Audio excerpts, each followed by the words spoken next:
안녕하세요. 저는 여기에 올라오는 사연을 즐겨 듣는 애청자 중 한 사람입니다. 살면서 이렇게 황당하고 어처구니 없는 일을 겪는 사람이 과연 몇 명이나 있을까요?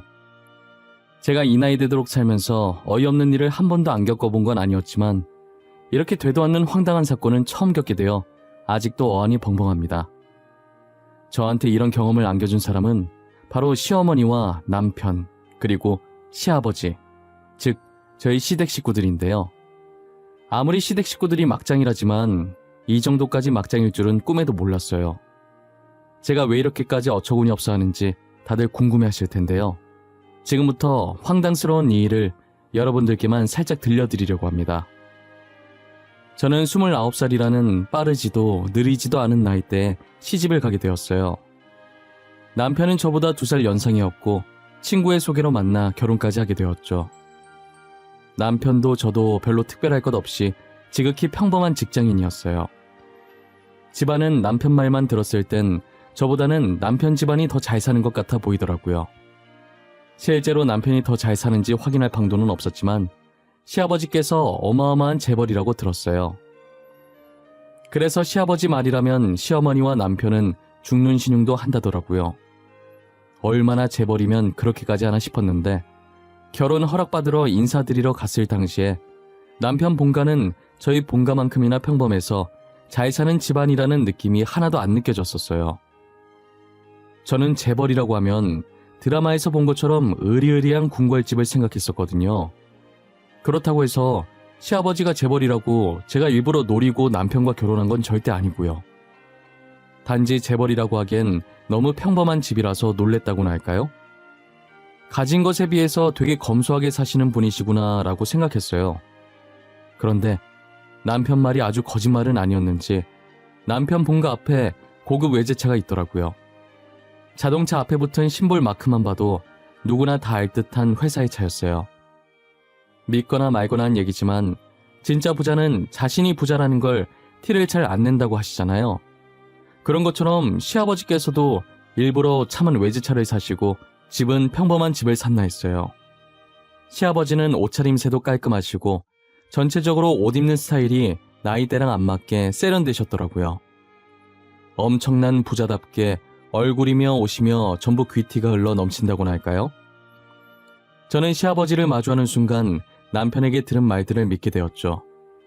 그리고 남편한테 시아버지 눈치를 본다고 들었을 땐 눈치를 보면 얼마나 볼까 했는데 시어머니와 남편이 시아버지 눈치를 보는 게 저한테까지 다 느껴지더라고요.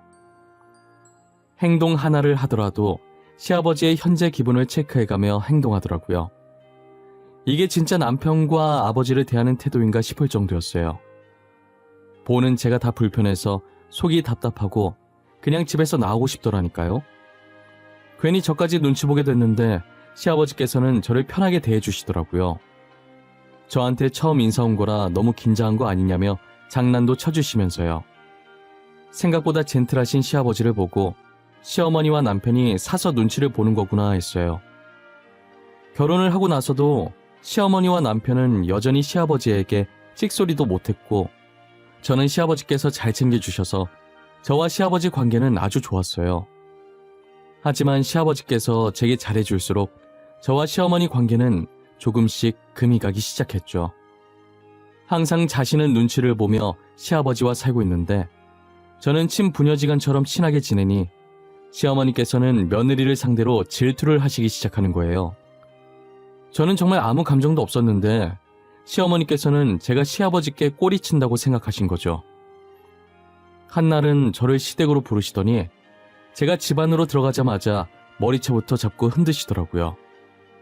나랑 지금 뭐 하자는 거야? 어? 너 내 남편 꼬시려고 우리 아들이랑 결혼했니? 이 꽃뱀년, 네가 이러면 내가 가만히 당하고만 있을 것 같아? 어머님, 그게 무슨 소리예요? 꼬시다니요. 제가 누가 누구를 꼬신다는 말씀이세요? 저는 시아버지를 남자로 본 적 단 한 번도 없어요. 인연이? 그럼 내가 거짓말을 한다는 거야? 너 오늘 잘 걸렸다. 너 죽고 나 살자.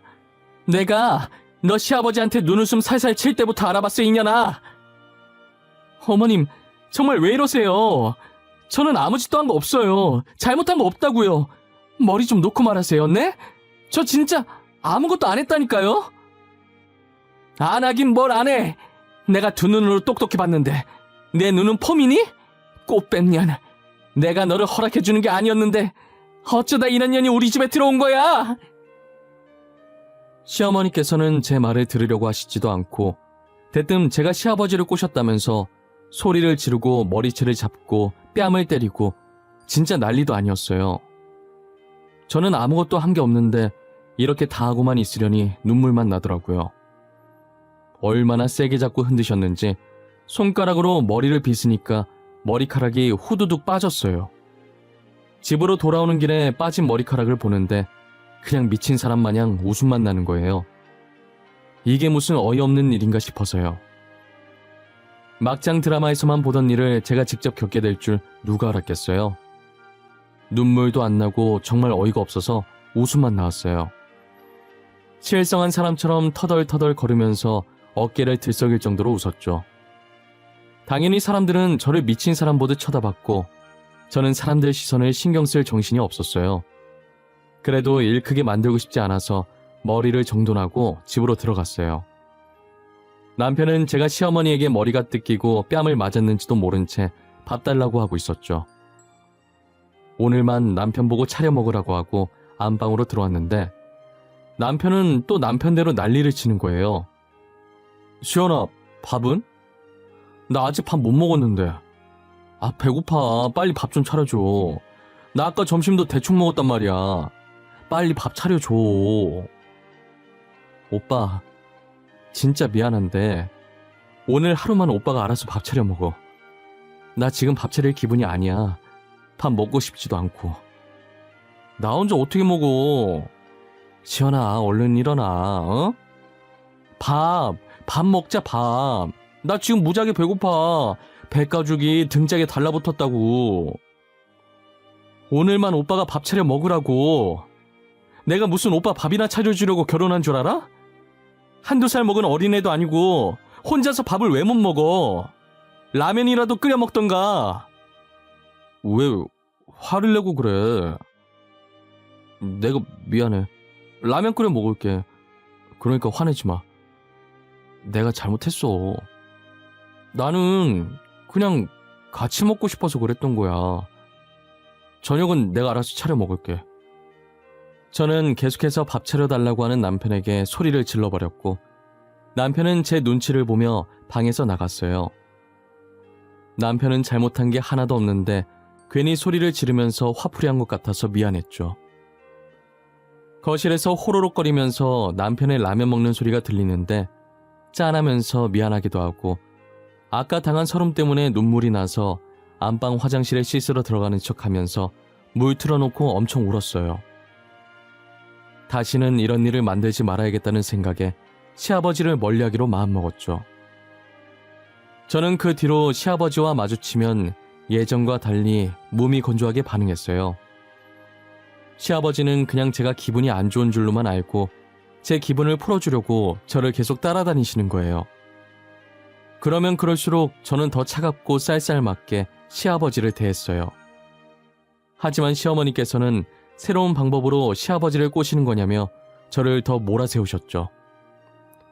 제가 어떤 방법으로 시아버지를 멀리하든 시아버지는 저를 졸졸 따라다니셨고 시어머니는 조용히 따로 불러 제게 막말을 하며 손을 올리려고 하셨어요. 그러다 시어머니가 남편에게 저와 시아버지가 그렇고 그런 사이라고 말을 했어요. 남편은 원래 제게 항상 져주고 그랬었는데 시어머니 말을 들은 뒤로는 점차 저와 시아버지 사이를 의심하기 시작하더라고요. 그렇다고 대놓고 시어머니처럼 화를 내거나 때린 것은 아니었지만 은근히 눈치를 줬었죠. 제가 아무리 아니라고 해명하고 다녀봤자 믿어주는 이는 아무도 없었어요. 그렇게 제 편 하나 없는 시댁과 홀로 싸우고 있을 때 설상가상 시아버지까지 더해지더라고요. 이 가족 중에서 정상은 시아버지밖에 없다고 생각했었지만 시아버지도 결코 정상은 아니었어요. 가뜩이나 시어머니와 남편한테 사실도 아닌 것 가지고 계속 시달려 죽겠는데 와중에 시아버지는 저를 며느리가 아닌 여자로 생각하시는 모양이었어요. 예전 남편이 쓰던 방에 물건 가지러 갔다가 혼자 계신 시아버지와 마주치게 됐는데 계속해서 제게 데이트 신청을 하시고 선을 넘으시려고 하시더라고요. 아가, 주말에 별다른 일 없으면 나랑 백화점이나 갈까? 백화점 가서 옷도 사고 맛있는 것도 먹고 말이야. 요즘 새아가 기분이 영 안 좋아 보이네. 저는 괜찮습니다. 친구도 만나고 혼자 산책도 하면서 알아서 스트레스 풀고 있어요. 아버님께서 신경 쓰지 않으셔도 돼요. 마음만 감사히 받을게요. 같이 가재도 그러네. 그리고 저번부터 왜 그렇게 딱딱하게 말해? 시합이 서운하게. 내가 너 사고 싶은 거 다 사줄게. 그러니까 가자, 응? 저는 괜찮다니까요. 정말 신경 안 써주셔도 돼요. 그냥 아무것도 안 하고 싶고 집에서 쉬고 싶어요. 그럼 우리 집에서 편히 쉬거라. 우리 예전엔 사이가 좋았지 않니? 내가 친합이다 생각하고, 응? 아가, 왜 이렇게 발에 힘이 없어? 한약이라도 지어줄까? 어머, 아버님, 지금 어딜 만지시는 거예요? 이런 식으로 제 팔 잡는 거 저 너무 불쾌하네요. 시아버지께서는 애교 섞인 목소리로 제게 나가자고 하시는 거예요. 저는 확실하게 거절하는 의사표시를 했지만 시아버지께서는 계속해서 데이트 신청을 하셨어요. 그러더니 힘이 없어 보인다면서 대뜸 제 팔을 잡으시는 거예요. 저는 소스라치게 놀라면서 마치 몸에 벌레라도 붙은 것처럼 시아버지 팔을 뿌리쳤고, 이내 시아버지는 아랑곳하지 않고 이상한 눈빛으로 저를 쳐다보시면서 다가오시더라고요. 뒷걸음치다가 제 발에 걸려 넘어졌고 시아버지께서는 음흉한 미소를 지으시며 오셨죠. 어떻게 빠져나갈까 하다가 제 머리로 시아버지 얼굴을 가격하고 시아버지께서 아파서 얼굴을 감싸고 있을 때 시댁에서 빠져나왔어요. 혼비백산이 된 저는 아무래도 이 일을 남편에게라도 알려야 할 것 같아서 집 가는 대로 시댁에서 있었던 일들을 죄다 남편에게 말했어요. 하지만 제 말을 듣고 돌아온 남편의 대답은 정말 어이가 없었죠. 아버지께서 그러셨다고? 네가 먼저 꼬리친 게 아니라? 야, 내가 바보도 아니고 너랑 우리 아버지가 그런 사이인 거 언제까지 모를 줄 알았냐? 진짜 당신까지 왜 그래? 나 아니라니까. 나 진짜 아니야. 저번에도 말했잖아. 아버님이랑 아무 사이도 아니야. 단 한 번도 아버님을 남자라고 생각한 적 없다고. 너 우리 아버지한테 아버님 하면서 꼬리친 거 나도 다 알고 있어. 너 우리 엄마한테 혼나고 나니까 괜히 아버지 없는 취급한다며. 그러면서 아버님한테 관심 끌려고.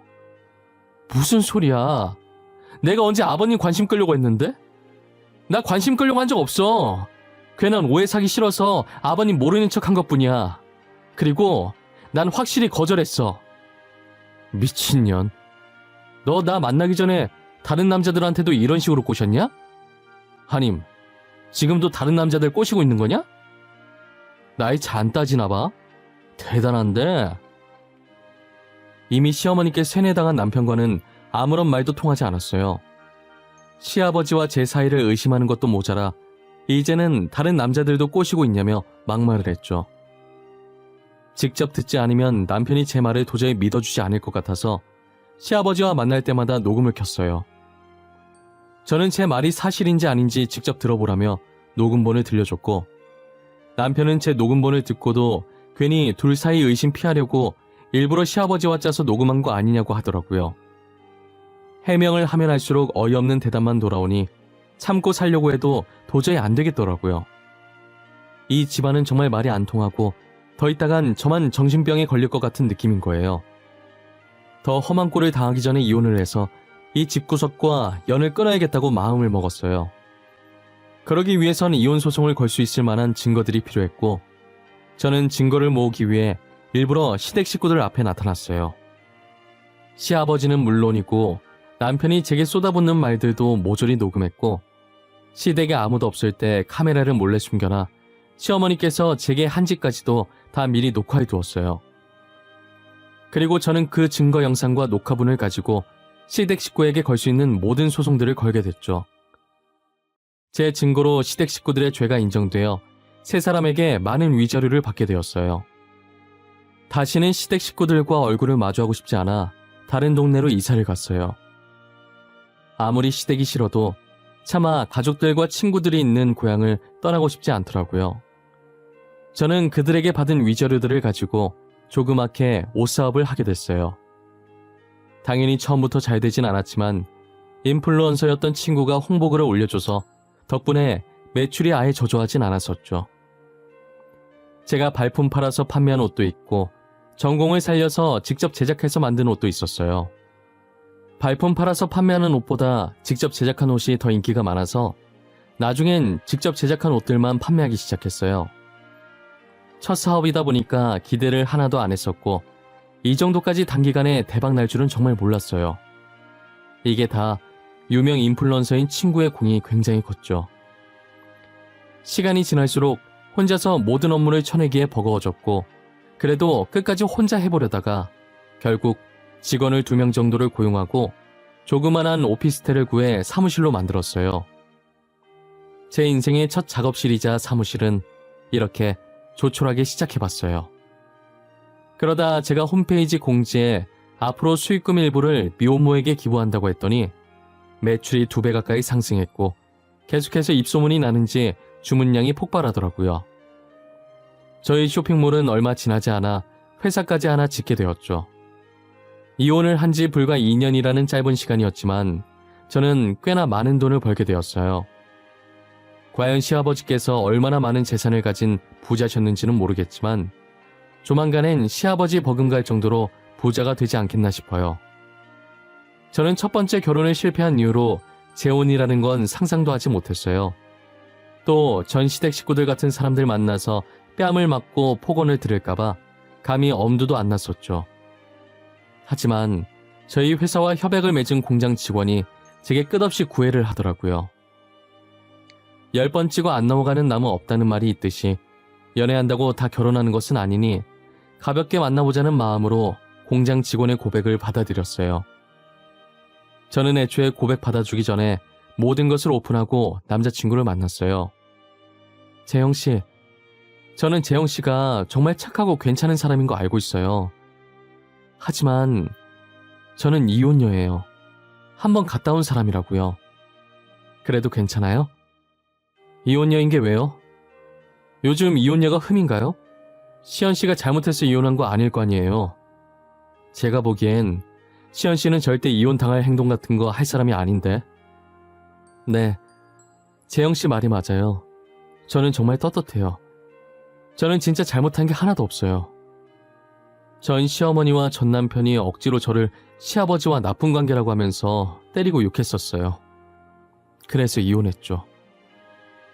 그동안 많이 힘드셨겠어요. 그런 건 드라마에나 있는 줄 알았는데 실제로 그런 사람들이 존재한다는 게 너무 소름 끼치네요.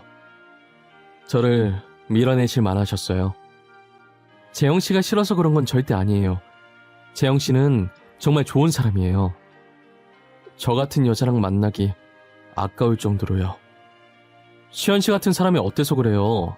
시연씨도 충분히 사랑받을 만해요. 제가 아픈 상처들 다 아물게 해드릴게요. 흉터도 없이 깨끗하게 만들어 드릴게요.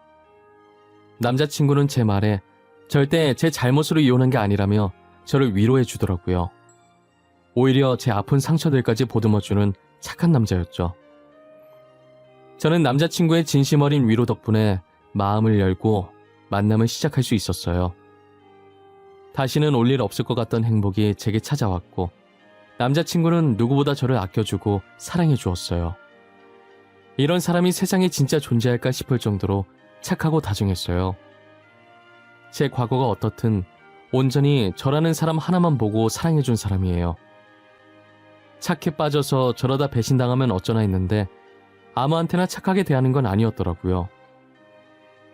남자친구가 일하는 공장이 남자친구네 아버지 회사였거든요. 그래서 공장에서 남자친구가 지휘 통솔을 하는데 몰래 한번 놀러 갔다가 직원들 교육시키는 남자친구의 모습을 보고 또 다른 매력에 반했었죠. 그런데 직원들 사이에서 굉장히 낯익은 사람들이 보이는 거예요. 멀리서 봐서 얼굴은 자세히 안 보였긴 한데 전체적으로 엄청 익숙한 실루엣이었어요. 도대체 누구인지 골똘히 생각하고 있을 때 직원 교육이 끝났더라고요. 그래서 생각하던 걸 멈추고 재빨리 위층에 있는 남자친구 사무실로 들어갔어요. 남자친구와 데이트를 하고 집으로 돌아와서야 그 사람들이 누구였는지 기억이 나더라고요. 다시는 마주치고 싶지 않은 사람들. 만약 마주하게 되면 시원하게 뺨이라도 갈기고 싶은 사람들이었죠. 여러분들이 예상하시는 것처럼 그 사람들은 저의 전 시어머니와 전 남편이었어요. 그렇게 시아버지 부자라고 자랑을 하더니 저한테 위자료 주고 돈이 없었는지 결국은 공장에서 일하나 봐요. 위자료 그게 몇 푼 된다고 꼴랑 그거 주고 파산이면 애초에 부자도 아니었다는 말이잖아요. 침대에 가만히 누워서 아까 공장에서 본 전 시어머니와 전 남편을 곱씹어 볼수록 기가 차더라고요. 자신들은 부자라고 떵떵거리다가 지금은 처량하게 공장에서 일하는 신세가 되었는데 그렇게 무시하고 괴롭혔던 전 며느리는 이렇게 성공해서 나타나면 과연 무슨 얼굴일지 궁금해지는 거예요. 그래서 저는 공장 구경시켜달라는 핑계로 남자친구에게 공장에 놀러 가겠다고 이야기했죠. 남자친구는 구경한다고 다른 거 아니니까 흔쾌히 오라고 하더라고요. 저는 원래 브랜드 옷을 잘 안 입었는데 그날 처음으로 명품 쇼핑을 했었던 것 같아요. 정말 머리끝부터 발끝까지 이름만 대면 모두가 아는 브랜드로 치장을 했죠. 제가 체크카드밖에 안 써서 카드를 긁을 때마다 일시불로 바로 돈이 나가는 게 보이니까 이 맛에 돈을 버는구나 싶은 희열이 느껴지더라고요. 이렇게 돈 자랑하고 싶지는 않았는데 전 시댁기를 확 눌러주고 싶었어요. 저는 또각거리며 구두 소리를 내면서 당당하게 남자친구의 공장에 방문했어요. 교육이 끝나갈 때쯤에 가긴 했어도 아직 교육을 하고 있던 터라 조용했었는데 구두 소리가 청량하게 들리니 다들 제 쪽으로 시선을 돌릴 수밖에 없었죠. 저는 여유롭게 미소를 지으며 남자친구에게 향했어요. 남자친구는 저를 보자마자 해맑게 웃으면서 손을 흔들더라고요. 그리고 직원들 무리 사이에서 딱 두 사람이 눈에 띄게 표정이 안 좋아졌어요. 저와 눈이 마주치자마자 전 시어머니와 전 남편의 얼굴이 새하얗게 질려 있더라고요. 그러더니 두 사람은 저를 향해 달려드는 게 아니겠어요? 예상치 못한 반응이기도 하고 예전에 당하던 게 떠올라서 또다시 그들에게 당하게 될까봐 저도 모르게 주춤거렸어요. 하지만 예상과 달리 두 사람은 제 손을 부여잡고 울기 시작하시더라고요. 아가, 이게 몇 년 만이냐? 그동안 뭐하고 지냈어? 얼굴 보니까 잘 지낸 것 같긴 한데 어떻게 여기서 만나? 여보, 처가댁 찾아갔었는데 당신 없다고 하던데 어디로 이사 간 거야? 전화를 해도 없는 번호라고 하고 우리가 얼마나 찾았는 줄 알아? 당신들이 나를 왜 찾아? 나한테 무슨 볼 일이 있다고? 우리 이혼하고 끝난 거 아니었어? 우리가 다시 볼 이유는 없는 것 같은데? 왜 볼 일이 없어? 우리 그동안 반성 많이 했어. 내가 그땐 정말 미안했다. 네가 우리 남편 재산 탐내는 줄 알고. 그치만 우리는 그렇게까지 해서라도 꼭 살아야 했어. 염치 없는 거 아는데, 내가 이런 말 꺼낼 자격 없다는 것도 아는데 다시 잘해보면 안 될까? 우리 그동안 정말 많이 반성하고 너 많이 그리워했어. 말 같지도 않은 소리 하지 마. 내가 왜 당신이랑 다시 잘해봐야 하는데? 나 당신들 얼굴 보고 싶지도 않아. 당신들이 그동안 나한테 어떻게 했는데? 아가, 일단 진정 좀 해보거라. 우리도 다 사정이 있어서 그랬어. 진정하고 우리 말 좀 들어보면 안 되겠니? 전 시어머니의 말인즉슨 제가 알고 있던 전 시아버지께서는 전 남편의 친아버지가 아니었어요. 전 시어머니께서 전 남편의 친부와 이혼하시고 지금의 전 시아버지를 만났었는데 제가 그때 전 남편 본가에서 본 외제차를 끌고 다니는 걸 보고 부자라고 오해를 한 거예요. 그리고 전 시아버지께서도 계속 전 시어머니께 부자 행세를 하시고 다니셨었고 전 시어머니는 저처럼 그 차를 보고 진짜 부자라고 믿고 계셨던 거죠. 전 시어머니와 전 남편은 전 시아버지의 재산을 노리고 있었고 전 시아버지께서는 저를 이뻐하자 불륜이 아닌 것을 알면서도 불륜으로 몰고 갔던 거예요. 혹시나 전 시아버지가 전 재산을 제게 다 남겨주실까봐 일부러 그랬던 거죠. 그래서 제가 이혼 소송을 했을 당시에도 오히려 이혼해서 다행이라고 생각했다더라고요. 저한테 위자료를 주고 나서 전 시아버지가 가진 게 없는 빈털털이라는 걸 알게 되었죠. 그동안 부자 행세를 할 수 있었던 게 전 시아버지의 전처가 병으로 사망하면서 전 시아버지 앞으로 남긴 사망보험금이 꽤나 있었나 보더라고요. 그 돈으로 놀고 먹고 부자인 척하면서 여자나 꼬시고 다니고 있었던 거죠. 저한테 위자료 주고 나니까 남는 돈이 없었고 결국엔 전 시어머니는 전 시아버지와 이혼을 했다더라고요. 전 시어머니와 전 남편은 제가 도저히 자신들을 받아줄 것 같지 않자 직원들이 보든 말든 무릎을 꿇고 제 바지가랑이를 잡고 빌기 시작하는 거예요. 아가, 내가 진짜 미안했다. 제발 용서해주면 안 되겠니? 내가 진짜 그러면 안 됐는데 그땐 돈에 눈이 멀어서 그랬어. 내가 진짜 미쳤었나 봐. 여보, 나도 반성 되게 많이 했어. 진짜야. 당신이랑 이혼하고 엄청 후회했었어. 지금도 마찬가지고. 다시는 이런 일 없을 거야. 그러니까 우리 예전 일은 잊고 새로 시작하면 안 될까? 내가 당신이랑 왜 다시 시작해야 하는데? 당신이랑 만나면 내가 손해인 거 아니야? 나는 당신이랑 잘해볼 마음 추워도 없어. 그리고 이미 끝났는데 여보, 아가라는 호칭 조금 불편하네요. 아가, 너 원래 착했잖아. 이렇게 쌀쌀맞이는 아니었잖아.